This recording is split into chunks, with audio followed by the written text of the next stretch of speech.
Olá pessoal, tudo bem? Vamos para mais uma aula de mecânica dos fluidos.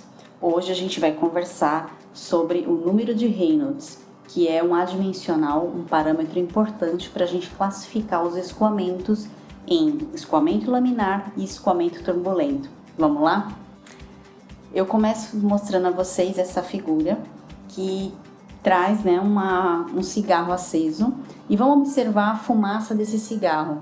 Você consegue verificar que no início, a fumaça ela tem um comportamento bastante ordenado e ao longo, da dispersão da fumaça com o ar, do ambiente, essa fumaça ela começa, as partículas, dessa fumaça elas começam a percorrer caminhos já aleatórios, ela começa já a se dispersar. Tá? Então, numa fumaça de cigarro você consegue enxergar que existem dois tipos de escoamento, já que o gás, a fumaça é um fluido. Então, o fluido sendo líquido ou gás, ele pode ter esse comportamento. Então, um escoamento laminar ou turbulento. Isso, quem fez esse estudo e deu muita contribuição para a mecânica dos fluidos foi Osborne Reynolds, que conseguiu, através de um experimento laboratorial, chegar a uma fórmula matemática que nos permite calcular se o escoamento é laminar ou turbulento. A gente vai entender por que isso é importante, porque a gente precisa saber se o escoamento é laminar ou turbulento. Bom, então, pelo que a gente já está conversando, lembrando aí da fumaça do cigarro, o escoamento laminar é aquele em que as moléculas elas possuem um movimento ordenado. Então, as suas partículas, as moléculas desse fluido, elas percorrem um caminho ordenado. Imagina como automóveis numa estrada e cada partícula do fluido fosse um automóvel e todos eles andando ordenadamente, cada um na sua faixa de rolagem. Então, um movimento bem tranquilo. Se você fixar um ponto dessa trajetória, as moléculas que vão passar por esse ponto, elas vão ter a mesma velocidade. Então, você consegue prever o movimento das partículas nesse fluido. Então, a gente consegue enxergar as linhas de corrente, do fluido, todas, bem ordenadas, tá? Diferente do fluxo turbulento, em que o movimento das moléculas é completamente desordenado. As moléculas, quando passam por um ponto que você fixou, no percurso, elas não necessariamente vão ter a mesma velocidade e a partir daquele ponto você não consegue prever se ela vai para a esquerda, se ela vai para a direita, se ela segue em frente, se ela aumenta a velocidade, se ela diminui, porque o comportamento ele é não previsível, é um movimento, é uma trajetória irregular e muito comum a formação de turbilhões, de redemoinhos, por isso que esse escoamento também é chamado de escoamento turbilionário ou hidráulico, tá? E, lógico, você consegue determinar uma velocidade média, já que as partículas estão cada uma com uma velocidade própria, que não necessariamente é a mesma da outra partícula. Então, observa essa figura que mostra uma bola de tênis, tá colocada num túnel, de vento, e que você consegue, com um pó, filmar a trajetória do ar passando e se chocando com essa bola. Então, até o momento do choque, você conseguia ver as camadas do fluido, as lâminas do fluido. Então, aí era o escoamento laminar. Houve a colisão, as moléculas foram freadas bruscamente ao se chocarem com a bolinha. Algumas tiveram a sua trajetória perturbada e você vê que quanto mais afastado da bolinha, menos interferência teve, Ao passo que imediatamente após da bolinha, você vê as partículas, do fluido em movimentos aleatórios e turbilionários, Então, característica então da turbulência que aconteceu devido ao choque, das partículas desse fluido com a bolinha, que foi o obstáculo colocado. Então, Reynolds, ele nesse estudo, como é que ele fez? Ele colocou uma tubulação de vidro e estudando o comportamento do fluido água, já que é um fluido barato, e aí estudando a água, então ele tinha, vamos simplificar, ele tinha como se fosse uma torneira e aí ele colocava uma vazão, né? Ou seja, essa água ela percorria essa tubulação que já tinha um diâmetro conhecido com uma certa velocidade. E aí ele colocou como um filete de tinta, como se fosse uma seringa no meio desse tubo, e esse filete ele era arrastado pela água que estava se deslocando.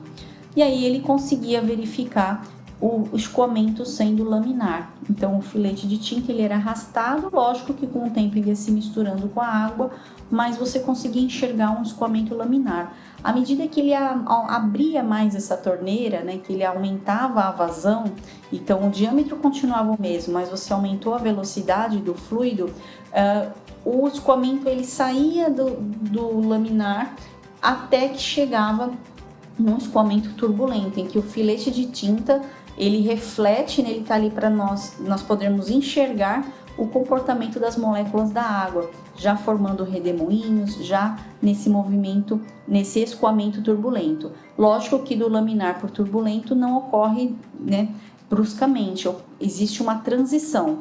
Então a torneira estava aberta, com uma vazão em que ele conseguia observar o fluxo laminar. À medida que ele abria mais essa torneira, né, ele verificava a transição para o regime turbulento. Lembrando que o vidro foi importante no estudo para que as suas paredes fossem bem lisas e dessem menos atrito com o fluido que estava escoando por dentro desse tubo de vidro, tá? Então isso foi importante no estudo dele, porque exerce uma influência no regime aí de escoamento. Vamos enxergar melhor outros experimentos feitos a partir desse tubo de vidro com filete de tinta. Então, na primeira imagem da esquerda, a gente vê um escoamento laminar, né, o filete de tinta bem retinho. Na foto do meio, você já vê uma transição, já começa a ter uma desordem aí nesse filete de tinta, ao ponto de, na figura C, né, a terceira figura, a tinta, o filete já está todo disperso na água, as partículas já se misturando, evidenciando então uma turbulência. Foi exatamente isso que Reynolds fez. E com isso a gente consegue quantificar essa turbulência, né, ou esse escoamento laminar. Então, o número de Reynolds, que a gente simboliza pela letra RE, né, pelas letras RE, ele é dado pela seguinte equação: ρ, que é a densidade ou massa específica do fluido, vezes a sua velocidade, vezes o diâmetro dessa tubulação por onde o fluido está escoando, dividido pela sua viscosidade dinâmica. Mas, se você lembra que velocidade do fluido dividido pela sua viscosidade dinâmica, isso nos dá o inverso da viscosidade cinemática, que é o μ. Então, o número de Reynolds também pode ser representado pela segunda equação que está aí no slide: velocidade vezes o diâmetro da tubulação dividido pela viscosidade cinemática, tá? É mais comum a gente encontrar a primeira equação, mas nada impede de você precisar usar a segunda, dependendo dos dados que o problema te der. E aí, com esse número, né, que até vocês podem depois fazer uma análise, né, das unidades de medida, você vai ver que o número de Reynolds ele é um adimensional. O que significa ser adimensional? Ele não tem unidade de medida, né? Quando você pega a densidade, que é quilograma por metro cúbico, multiplica por velocidade, metros por segundo, tudo isso no sistema internacional, né? Vezes o diâmetro, que é em metros, dividido pela viscosidade dinâmica do fluido, você tem então o número de Reynolds sendo um adimensional. E aí essa figura, né, tá comparando, né, a transição do fluxo laminar até o fluxo turbulento. E aí a gente tem, aí depende muito do livro, né, da faixa que a literatura que você está usando como referência está abordando. Tá? A literatura que eu estou usando, e ele é turbulento acima de 4.000. Vai depender da literatura. Mas para nossa aula, vamos considerar essa faixa de valores. E se está entre 2.100 e 4.000, nós temos um escoamento de transição. Tá certo? E para a gente fechar então a nossa aula, só a gente olhando mais uma vez, né, essa simulação computacional que nos mostra um fluxo laminar. Você tem vários parâmetros que você pode trabalhar para manter o fluxo laminar. Então, as partículas elas vão se desviando da bolinha, né, do obstáculo que foi colocado nessa tubulação, mas elas permanecem com as suas linhas de corrente, né, que nos mostra a trajetória do fluido totalmente ordenado. A partir do momento que a gente tem o número de Reynolds já nos colocando um escoamento turbulento, você vê que após a interação com o obstáculo, né, a bolinha, você enxerga uma região de turbulência. Claro, como eu já disse, as lâminas, né, as camadas do fluido mais afastadas do obstáculo, que está então em repouso, elas já não sofrem tanta influência, tá? É nesse sentido que quando nós estamos estudando mecânica dos fluidos, nós nos lembramos dos aerofólios de carro, ou por que o seu guarda-chuva, você tá, né, com o guarda-chuva, ele tá ali perfeitinho, mas quando você chega na loja, né, ou na entrada ali do shopping, o guarda-chuva, ele, né, vira, né, de cabeça para baixo e você sente, né, como se você estivesse realmente numa região de turbulência. Assim, é a interação do fluxo de ar com a calçada e a parede vertical da loja, do empreendimento que você está chegando.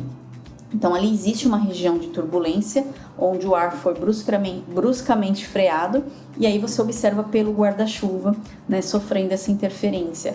Esse estudo também é importante no dimensionamento de pás de turbinas eólicas, já que o vento, né, ele corta a hélice, assim como nas asas de avião, aerofólios de carros de Fórmula 1, de veículos comerciais, e muitas outras estruturas da construção civil, e que nós precisamos fazer um estudo da interação do fluido com a estrutura, tá? Esse estudo ele é importante, já se faz por simulação computacional, em que com o número de Reynolds a gente consegue determinar se você vai ter turbulência ou não. Nem sempre a turbulência é algo negativo. Você pode querer um fluxo turbulento, por exemplo, num jateamento de uma peça, num processo de limpeza, num processo de remoção de incrustação, de carepa de usinagem, de preparação de superfície metálica para receber camada de tinta. Então você quer abrir um perfil de rugosidade, então a turbulência é importante porque ela vai conseguir remover o material, né? Claro que são microns, né, na superfície da peça que a gente está falando, mas é como se fosse um polimento, né, um jateamento, e aí um hidrojato. Mas na maior parte das vezes a turbulência ela não é desejada, né? Então, o sangue que corre nas nossas veias, será que ele tem ele é um fluxo laminar ou turbulento? Quando a gente está numa capela, né, o próprio nome diz, capela de fluxo laminar, a capela é um equipamento de proteção coletiva, né? É um equipamento de laboratório, e imagina num laboratório de microbiologia em que você está manipulando uma amostra de uma bactéria, por exemplo, e a capela ela é de exaustão, né? Ela serve para remover, né, os gases, fazer a exaustão dos gases ali daquele ambiente. O fluxo não pode ser turbulento, senão vai ocorrer uma dispersão e uma contaminação do ambiente. Então, capela de laboratório de microbiologia, por exemplo, ela tem que ser de fluxo laminar. E aí existem vários exemplos do nosso cotidiano, exemplos da indústria, e que o fluxo turbulento não é desejado porque ele pode desgastar mais a tubulação, causar erosão, né, da superfície da tubulação. Num rio seria o que nós chamamos de erosão também, causando assoreamento do rio, né, que ocorre um depósito de material sólido no fundo do rio, fazendo com que o nível desse rio fique elevado, causando enchentes e vários problemas ambientais. Enfim, são muitos exemplos que a gente tem da mecânica dos fluidos no nosso dia a dia quando a gente estuda número de Reynolds. Ele é super importante, tá bom? Então não esquece que ele é um adimensional, tá? Eu termino essa aula aqui e a gente se vê numa próxima aula de mecânica dos fluidos, tá bom? Obrigada!